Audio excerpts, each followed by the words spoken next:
بسم اللہ الرحمن الرحیم۔ السلام علیکم ورحمۃ اللہ وبرکاتہ۔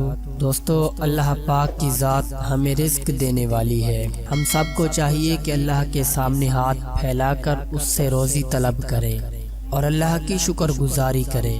بے شک اللہ کی طرف ہم سب کو لوٹ کر جانا ہے۔ اللہ کی ذات سے اگر کامل یقین اور سچی نیت کے ساتھ کچھ بھی مانگا جائے تو وہ اپنے بندے کو اس نعمت سے ضرور نوازتے ہیں۔ غربت اور تنگ دستی کے وقت اللہ کی ذات کو پکارنا چاہیے، کیونکہ ہماری مشکلوں کو دور کرنے والی اللہ کی ذات ہے۔ آج کا وظیفہ رزق میں برکت کے لیے ہے۔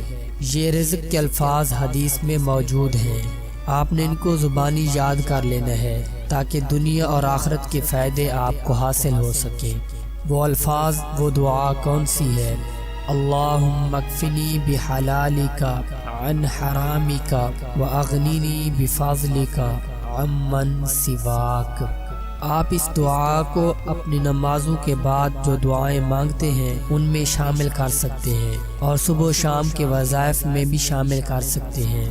آپ صلی اللہ علیہ وسلم نے رزق کی تنگی کے وقت یہی دعا پڑھنے کی تلقین فرمائی ہے۔ لہٰذا میرے جتنے بھی بہن بھائی رزق کے حوالے سے پریشان ہیں تو ان کو چاہیے کہ اس دعا کو ضرور اپنا معمول بنا لیں۔